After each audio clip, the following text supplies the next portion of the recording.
Salut à toutes et tous et bienvenue dans la taverne de Buglietti. Donc c'est une chaîne qui est réservée ou dédiée principalement à tous les débutants qui découvrent le jeu de Tezo. Vaste monde qui promet des heures et des heures de jeu en continu. Alors après, soit on accroche tout de suite, soit on décroche. C'est assez particulier. Vous allez le voir. Justement, d'où l'intérêt de faire cette série de vidéos là pour permettre l'apprentissage et bien comprendre un petit peu et appréhender le jeu. Moi-même ayant commencé à la sortie du jeu, donc ça remonte à 10 ans maintenant, j'ai très vite décroché parce que je me sentais complètement perdu avant de reprendre et puis finalement de reprendre les bases complètement. Voilà. Donc on va commencer par une partie qui est incontournable, c'est la création de personnages. Alors je vais partir sur une configuration donc complètement à zéro, c'est-à-dire la plus proche de celle que vous allez avoir vous quand vous allez créer votre personnage, votre premier personnage. Et on va voir un petit peu quelles sont les possibilités. Alors cela dit, sur cette vidéo-là, je vais aller très vite parce que la création du personnage, c'est de la convenance purement personnelle. L'esthétique et autres, ça, c'est à vous de voir.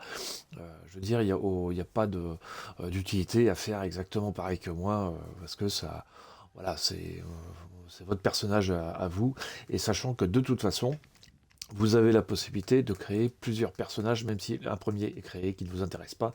Vous avez la possibilité d'en recréer d'autres, de les supprimer et ainsi de suite. Voilà. Donc, mais je vous l'expliquerai par la suite. J'aborderai ça un peu plus tard. L'utilité d'avoir plusieurs personnages en même temps. Voilà. Petite différence aussi, ayant déjà un compte ESO+, là aussi j'y reviendrai un peu plus tard sur ESO+, il y a très forte chance que ce que vous voyez à l'écran ne soit pas la même chose que ce que vous avez vous. C'est-à-dire qu'il y a peut-être certaines classes de personnages que vous n'aurez pas. Voilà, donc notamment l'arcaniste et le nécro, je ne sais pas s'ils font partie d'une version que vous allez avoir vous dès le départ. Voilà. Alors, on va commencer pour le personnage, on va déjà commencer par la classe. Quand on est débutant, je dirais, il y a deux personnages qui sont les plus simples à appréhender à mon sens. Maintenant, je peux me planter, ça, les avis peuvent diverger, mais le Templier qui est ici et le Sorcier sont deux personnages qui sont assez simples pour découvrir, commencer et découvrir. Vous verrez par la suite l'intérêt sur le jeu, mais bon, après, rien ne vous empêche de prendre un Chevalier Dragon, de prendre un Lame Noire, de prendre un Nécromancien, si vous l'avez, ou un Arcaniste, si vous l'avez également. Voilà. Bon, moi je vais créer un personnage sorcier, on va pas se casser les pieds, là la classe importe peu quand on débute le jeu. Euh, voilà, donc je vais prendre un sorcier pour commencer. Le sexe, bon, eh ben ça c'est à votre choix, hein. Là, sexe féminin, sexe masculin, voilà, à vous de voir. L'alliance, aucune importance sur l'alliance dès le départ du jeu. Le seul intérêt de l'alliance, eh ben, c'est ni plus ni moins que pour la race. En effet, chaque alliance a un nombre de races prédéfini. Là, on est sur l'alliance de Dague Filante qui a trois races, les Bretons, le Rouge-Garde et l'Orc. Voilà, donc après, c'est du cosmétique. Vous pouvez aller sur le pack de cœur ébène avec l'Argonien, la belle tête de lézard, le Nordique, voilà, ou l'Elfe Noir. Voilà. Là aussi, c'est du cosmétique, je parle quand on commence. Et le domaine d'Almérie, avec le haut elfe, qui est un petit peu la jaunisse, l'elfe des bois, pareil, et le Khajiit, le petit matou. Voilà. Donc, après, l'impérial, de toute façon, que vous retrouvez dans toutes les races, mais ça, c'est une extension supplémentaire. Donc vous choisissez ce que vous voulez dans le jeu quand vous commencez. L'alliance a très très peu d'importance pour la découverte du jeu. L'importance viendra par la suite si vous voulez faire du PVP. Parce que vous jouerez uniquement avec votre faction et pas l'autre, les autres alliances étant forcément vos ennemis. Et ça pourra avoir aussi un intérêt si vous voulez un personnage particulier en fonction de ses passifs. Là aussi, je viendrai par la suite. En gros, les bonus qu'il va apporter par rapport à ce que vous allez vouloir jouer. Le tank, vous ne le jouerez pas forcément avec un Khajiit, le heal c'est pareil. Le DD, c'est pareil. Voilà, enfin après, tout dépendra de votre convenance, mais ça, pour l'instant, on est sur une phase de découverte pure et dure. Donc, vous jouez ce que vous voulez. Comme je l'ai dit, vous pourrez de toute façon recréer un personnage par la suite, échanger. Vous avez jusqu'à, je crois, 8 ou 9 emplacements possibles, et vous pouvez les étendre au fur et à mesure.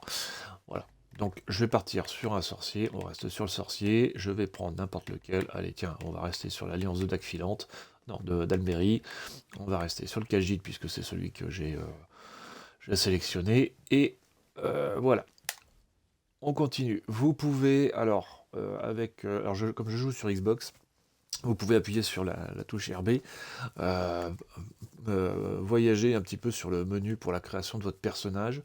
C'est à vous de voir. Je ne vais pas vous passer tous les menus. Il y en a une bonne ribambelle. Ça sera pareil, vous qui voyez là-dessus, sur la façon de créer votre personnage. Donc, moi, je ne vais pas rester 3 heures dessus. Faire une vidéo qui dure 1 h 30 pour vous montrer toutes les possibilités, ça va être un peu soporifique. Donc ce que je vais faire, c'est que je vais créer un personnage aléatoire, et c'est les jeux qui va me créer son apparence physique. Voilà. Tiens, lui il a l'air d'être sympa. On va mettre ça. Alors par contre, vous focalisez pas non plus sur la tenue vestimentaire qu'il porte, même si ça fait très badass. Sachez que c'est pas ce que vous allez porter dès le départ. Vous allez plutôt vous retrouver en slip, chaussettes et puis t-shirt. Ça, c'est qu'une apparence, d'artifice, on va dire. Voilà, donc vous pouvez, on va quand même modifier cette apparence-là. Si jamais vous voulez faire que vous créez votre personnage, que vous voulez mettre des tatouages et ainsi de suite pour pouvoir voir un peu le rendu des tatouages, vous allez simplement appuyer sur la touche RT pour faire défiler et le mettre en sous-vêtements. Alors pour les gros dégoûtants, ne cherchez pas à le foutre à poil, vous n'êtes pas sur Baldur's Gate 3 et vous ne le verrez pas. Aussi bien l'homme que la femme, vous ne les verrez qu'en slip. Voilà, donc pour les tatouages, vous allez avoir... non, c'est... Hop, c'est ici, voilà, les tatouages corporels. Et voir... Voilà, si vous laissez les vêtements de base, vous n'allez pas forcément voir l'intégralité de ce qui est porté. Voilà. Allez, tiens, si, ça a l'air d'être sympa. Allez, on va laisser celui-là. Donc voilà, on va finaliser en appuyant sur Y, c'est arriver directement sur la partie identité. Alors ne mettez pas un nom trop court parce que vous allez vite vous apercevoir que le personnage peut être déjà connu, enfin le nom peut être déjà connu. Donc essayez de mettre moi je mets un nom composé, au moins j'ai plus de chances de ne pas avoir à recommencer sans arrêt. Donc et hop. Je vais l'appeler Mistigris.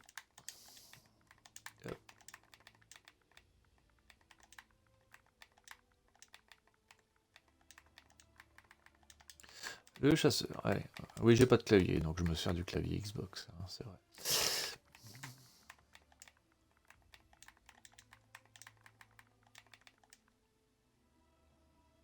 vrai. Hop, voilà, on termine, on va voir, avec un peu de chance. Alors là, vous n'aurez peut-être pas ça, si vous débutez. Moi, c'est comme j'ai déjà fait des tests avant, j'ai déjà joué le didacticiel, donc il me met ça. Vous allez passer directement sur la partie didacticielle, qui va faire l'objet d'une deuxième vidéo. Voilà. Donc là, pour la circonstance, je vais dire que j'ai la possibilité de passer. Donc si jamais vous refaites un deuxième personnage et que vous avez déjà fait le didacticiel, vous aurez cette invite-là. Vous n'êtes pas obligé, lors de la création de votre deuxième personnage, de refaire le didacticiel. Vous pouvez commencer directement le jeu sans difficulté. Voilà. Donc là, je vais demander à jouer le didacticiel pour pouvoir vous montrer ça dans une seconde vidéo. Et voilà, on lance le jeu pour se retrouver sur la partie didacticielle, sur une île tranquille. Voilà. Et là, on a le style culturel que vous obtenez automatiquement, qui dépend de la race que vous aurez choisie. Donc là, ce que vous avez vu à l'écran, ce ne sera pas forcément celle que vous verrez, enfin que vous aurez quand vous aurez créé votre personnage et que vous arriverez sur la partie didacticielle. Voilà, on se retrouve dans quelques instants pour la deuxième vidéo qui va concerner, cette fois-ci, le paramétrage avant de commencer tout le jeu, parce qu'il est important de paramétrer votre jeu correctement si vous voulez jouer et pas vous retrouver enquiquiné ou emmerdé. Allez, à tout de suite.